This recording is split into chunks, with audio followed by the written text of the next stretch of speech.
Livro no Invisível. De Leon Denis, 1903. Capítulo 6. Comunhão dos vivos e dos mortos. Certas pessoas consideram, sem razão, a mediunidade um fenômeno peculiar aos nossos tempos. A mediunidade, realmente, é de todos os séculos e de todos os países. Desde as idades mais remotas existiram relações entre a humanidade terrestre e o mundo dos espíritos. Se interrogarmos os Vedas da Índia, os templos do Egito, os mistérios da Grécia, os recintos de pedra da Gália, os livros sagrados de todos os povos, por toda parte, nos documentos escritos, nos monumentos e tradições, encontraremos a afirmação de um fato que tem permanecido através das vicissitudes dos tempos, e esse fato é a crença universal nas manifestações das almas libertas de seus corpos terrestres. Veremos essas manifestações associadas de um modo íntimo e constante à evolução das raças humanas, a tal ponto que são inseparáveis da história da humanidade. É ao começo o culto dos antepassados, a homenagem prestada aos manes dos heróis e aos lares gênios tutelares da família. Erigem-lhes altares, dirigem-lhes invocações, depois o culto se estende a todas as almas amadas, ao esposo, ao filho, ao amigo falecido. Segundo Lucano, as sombras dos mortos se misturam com os vivos, deslizam pelas ruas e se introduzem nas habitações, aparecem, falam, na vigília como no sonho, e revelam o futuro. A telepatia, a premonição, a psicografia, as materializações de fantasmas são abundantes por toda parte sempre. Em Delfos, em Eleusis, o espírito inspira a Pítia convulsa e lhe dita seus oráculos. Nas praias da Jônia, sob a brancura dos mármores, ao murmúrio das vagas azuis, Pitágoras ensina aos iniciados os divinos mistérios e, pelos lábios de Teucleia adormecida, conversa com os gênios invisíveis. Em Endor, a sombra de Samuel responde às invocações de Saul. Um gênio previne a César, na véspera de sua morte, que não vá ao Senado, e mais tarde, quando Domiciano cai sob o ferro dos conjurados, da extremidade da Europa, Apolônio de Tiana assiste, em visão, a esse drama sangrento. Nos círculos de pedra da Gália, sob a fronde sombria dos carvalhos ou nas linhas sagradas em torno das quais ruge espumante o oceano, e até nos templos da América Central, a comunhão das almas se efetua. Por toda parte a vida interroga a morte e esta responde. Sem dúvida, os abusos, as superstições pueris, os sacrifícios supérfluos se misturam com o culto dos invisíveis, mas nesse íntimo comércio aurem os homens novas forças. Sabem que podem contar com a presença e o amparo dos que amavam e esta certeza os torna mais firmes em suas provações. Aprendem a não mais temer a morte. Os laços de família se fortalecem com isso, intimamente. Na China, como na Índia, como no território céltico, havia reuniões em dia fixo, na Câmara dos Antepassados. São numerosos então os médiuns, ardente é sua fé, poderosas e variadas são as suas faculdades e os fenômenos obtidos ultrapassam em intensidade tudo o que observamos em nossos dias. Em Roma eram instituídas cerimônias públicas em honra dos mortos. A multidão se aglomerava à entrada das criptas. As sibilas praticavam as incantações, e dos lugares obscuros, dizem os escritores da época, 36, tal como atualmente dos gabinetes de materialização, via-se emergirem sombras e se apresentarem em plena luz. Às vezes mesmo os camaradas, os amigos de outrora retomavam por momentos seu lugar à mesa e no lar comuns. Nos mistérios órficos, dizem Porfiro e Prolos, 37, as almas dos defuntos apareciam sob a forma humana e conversavam com os assistentes. Início da nota do redator 36. Tácito, História, Suetônio, Augusto, Plínio Jovem, Cartas, Livro 8, Cícero, de Divinatione, 2, Apúlio, de General Sócrate, Amie Marcelin, História, 1, 20, capítulo 6, página 267. 37. Comentário sobre a República, de Platão. Fim da nota do redator. Ensinavam-lhes a sucessão das existências e a ascensão final do espírito à luz divina, mediante vidas puras e laboriosas.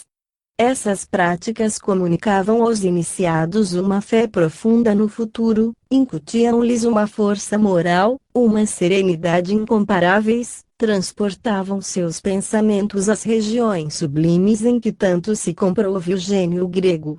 Eis que chega, porém, a época de decadência e aí temos a depressão dos estudos, as intrigas sacerdotais, as rivalidades dos potentados e, finalmente, as grandes invasões, a ruína e a morte dos deuses. Um vento de barbaria sopra sobre os mistérios sagrados. Os espíritos, os gênios tutelares desertaram. A divina psique, banida dos altares, remontou às celestes regiões. Uma a uma, se vão extinguindo as luzes do templo. A grande noite, uma noite de 10 séculos, se estende sobre o pensamento humano. Surge, entretanto, o cristianismo. Também ele se baseia nas manifestações de além-túmulo. O Cristo atravessa a existência, rodeado de uma multidão invisível, cuja presença se revela em todos os seus atos. Ele mesmo aparecerá, depois da morte, aos discípulos consternados, e sua presença lhes fortalecerá o ânimo. Durante 2 séculos, comunicaram abertamente os primeiros cristãos com os espíritos, deles recebendo instruções. 38. Início da nota do redator. 38. Leon Denis, Cristianismo e Espiritismo, capítulo 5. Fim da nota do redator. Cedo, porém, a Igreja, inquieta com as ingerências ocultas, muitas vezes em oposição com seus intuitos, procurará impedi-las. Interditará aos fiéis todas as relações com os espíritos, reservando-se direito exclusivo de provocar e interpretar os fenômenos. A religião do Cristo é, todavia, portadora de uma noção inteiramente nova, a utilidade da dor, benéfica e purificadora divindade, cuja ação não foi pelo mundo pagão compreendida em toda a sua amplitude. Graças a essa noção, a alma lutará mais vantajosamente contra a matéria e suplantará a sensualidade. É de toda a vida essa luta, cujo objetivo é o triunfo alcançado pelo espírito sobre o corpo e a posse da virtude. Alguns clérigos ou leigos chegarão a adquirir o poder da fé que domina os sentidos e transporta a alma para além das regiões terrestres, as esferas em que se dilata e exalta o pensamento. É esse ainda um meio de penetração no invisível. A alma, desprendida das coisas humanas, na contemplação e no êxtase, comunica-se com as potências superiores e lhes atribui as formas angélicas ou divinas, familiares à sua própria crença. Nesses fenômenos, simples lei da natureza, verá milagres a Igreja e dele se apropriará. As outras manifestações dos mortos serão consideradas diabólicas e conduzirão os videntes ao suplício. Sob a cinza das fogueiras se há de procurar extinguir a ideia renascente. Mas o Espírito sopra onde quer. Fora da Igreja, entre os heréticos, prosseguem as manifestações. Com Joana d'Arc vem revestir um caráter de grandeza tal que, diante delas, a crítica mais virulenta hesita, depõe as armas e emudece. Mudaram-se os tempos. No passado, a comunhão das almas foi, sobretudo, o privilégio dos santuários, a preocupação de alguns limitados grupos de iniciados. Fora desses esclarecidos círculos, asilos da sabedoria antiga, as manifestações de além-túmulo eram muitas vezes consideradas sobrenaturais e associadas a práticas supersticiosas que lhes deturpavam o sentido. O homem, ignorante das leis da natureza e da vida, não podia apreender o ensino que sob os fenômenos se ocultava. Para preparar o atual movimento das ideias e a compreensão desses fatos, foram necessários o imenso trabalho dos séculos e as descobertas da ciência. Esta realizou a sua tarefa. Posto que bem incompleta, ainda, pelo menos explorou o domínio material, desde as camadas profundas do solo aos abismos do espaço. Descreveu a história da Terra, sua gênese e evolução, enumerou os mundos que gravitavam no céu e lhes calculou o peso, as dimensões, a órbita. Ficou o homem conhecendo o mesquinho lugar que ocupa no universo, se aprendeu a conhecer a grandeza de sua inteligência, pôde, em contraposição, medir a debilidade de seus sentidos. A vida se patenteou por toda parte, no domínio dos seres microscópicos como na superfície dos globos que rolam na imensidade.